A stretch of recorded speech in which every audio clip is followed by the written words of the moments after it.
Welcome back. Today we got a couple other students on the channel today and talking about their farm, their experience with our coaching program, and what led them into growing microgreens.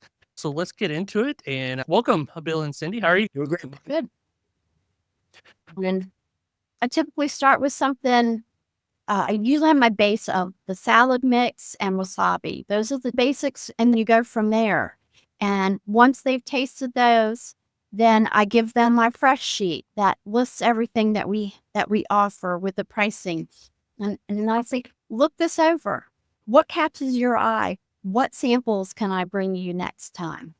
And a lot of times they'll tell me, they'll look at, oh yeah, I like some cilantro or whatever, and write it down, because then that gives you the in to come back to see them in a week or two, because they're expecting these samples. So then you go back, and I always get their name and hopefully their cell number.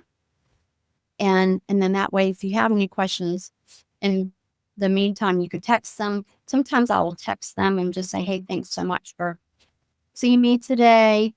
Looking forward to bringing samples. Other times I don't. I wait for that second meeting. Yep. But it really is just telling them a little bit about, your farm and the freshness, because a lot of places, what they order, they don't last. They don't hold up. They'll tell me that. And our pricing is good. We don't ask for a contract or have a minimum. And they love that, because they just, I think they're so bombarded with all these contracts and what they have to order and such. Now, we're a small farm, so we can do that. I haven't had issues with my chef with not having a contract, though. Yeah. I think it's better. If you start a contract or you have minimums, like you said, if you don't have that stuff, that takes down a barrier, right? Right. It takes away for them to say no. You want to take away any possibility of a no. Don't give them an option to say no. Sales 101. Make them only be able to say yes. You get it down to where they have to say yes. That's the best way. No contract, no less than that. Getting their cell phone number right away. If I got the cell number right away, I'd text them the next day. Hey, it was nice meeting you. I hope you're enjoying your samples. If you need anything, let me know. Maybe before I go back with samples, they're short on something and they can call or text you, and then you give them the option to get a hold of you. Right. That's the only reason I would do it that way. If you want to wait a week or something like that, that's, personal preferences, obviously, but I want to give them the quickest way to get a hold of me. Right. On our fresh sheet, I have our business card with my phone number. But if they had it in their phone, that does help. Chefs will lose papers.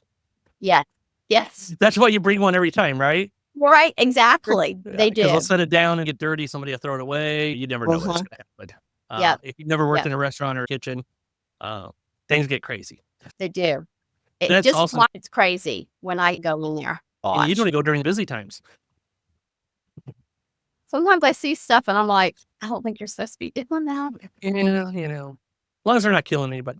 Cindy's been killing it. She's got awesome strategies. She just gave away gold to learn how to get into restaurants. That's perfect. And you got, what, 15 you said? 16? Yeah, 16. 16. Yeah. And probably in 2 weeks, she's going to have 20. Probably. She's going out prospecting. Well, that's the other thing. You go out every week. Every week. Every Thursday, I go out between 2 and 4 and hit as many restaurants as I can.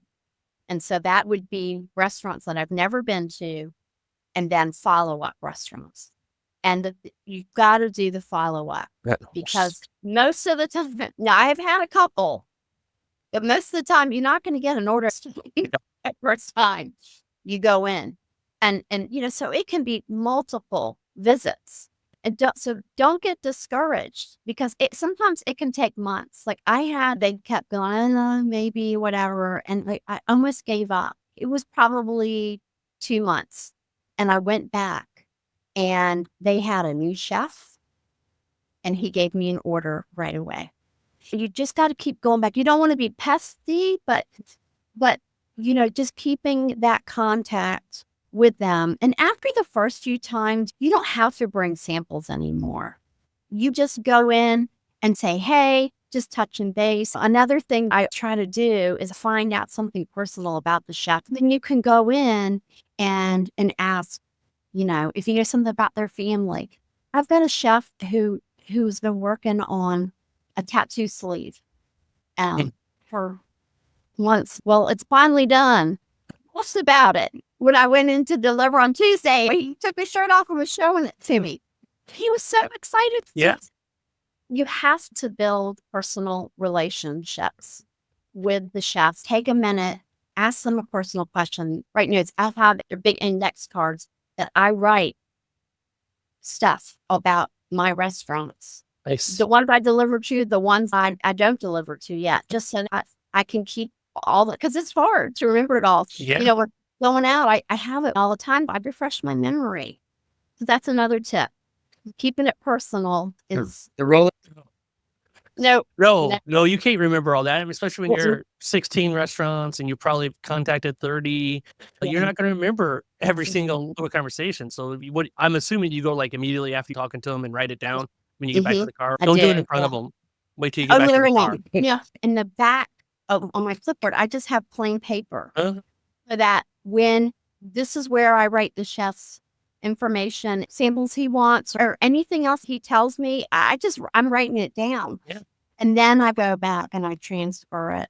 But just having this spare paper is really good just to have on hand all the time, even when you're delivering, because you might have a chef say, hey, I want to swap out leeks for cilantro. And so you just quickly write it down, then you'll remember later. Well, you won't remember. You will because you wrote it down. Your paper will remember. Yeah. I want to touch on what you said about follow-up. 99.9% of sales are made on follow-ups. They're not made on the first contact. It's the second or third, usually fourth or fifth. That's when you start really building rapport. And that's when with my experiences, that's when you really get people.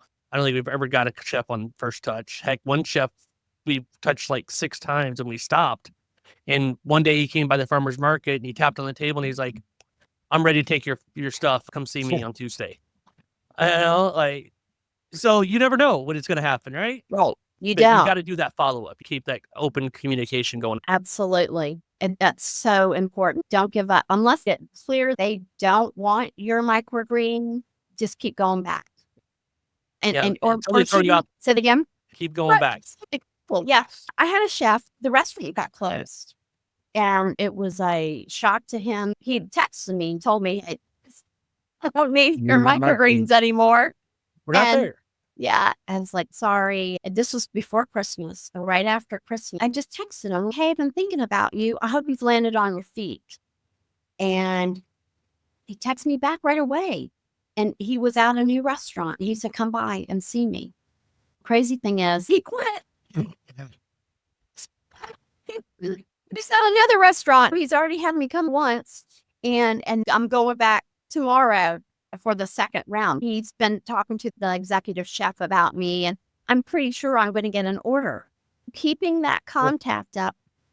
Yeah. Follow-up is key. Yeah, follow-up is key. Like, you never know when a chef's going to leave. Having their personal phone number, like Sydney, it's like, that's key. They'll jump around. They may be at this restaurant and you've got that one, you're selling to them already, and they leave and go to another restaurant where you got that restaurant. Now you got a contact at that restaurant, and you can add more restaurants on by the chef that's moving around. Exactly. Don't wish that on chefs to move around, but it's going to happen.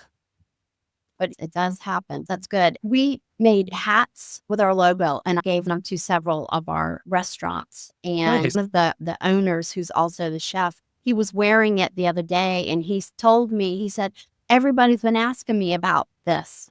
Nice. And I wasn't sure if it was working, but he said it does. That was good. We have our sweatshirts when we deliver.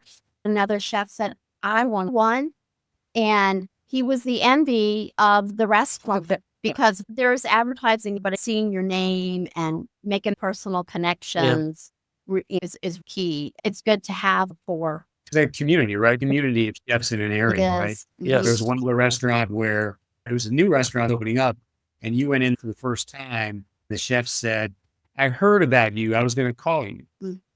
Well, that's awesome. So it's that community of chefs, and they all seem to know each other. networking. Yeah. Is, And the chefs share their pictures, right? They know what each other is cooking, what each other is making, everything else. And then they see your microgreens on their plate that you're showing. They're like, hey, them look way better. Where are you getting them from? Yeah. And then they pass on your information. So that even helps. Like, if you got restaurants, make sure they share pictures. If they're on Instagram and sharing their pictures of their stuff, make sure you reshare that, and be like, I love seeing my microgreens on blah, blah, blah plate or something like that, and share it again, because then that's just going to help push us up. They're going to see that. They're going to love that.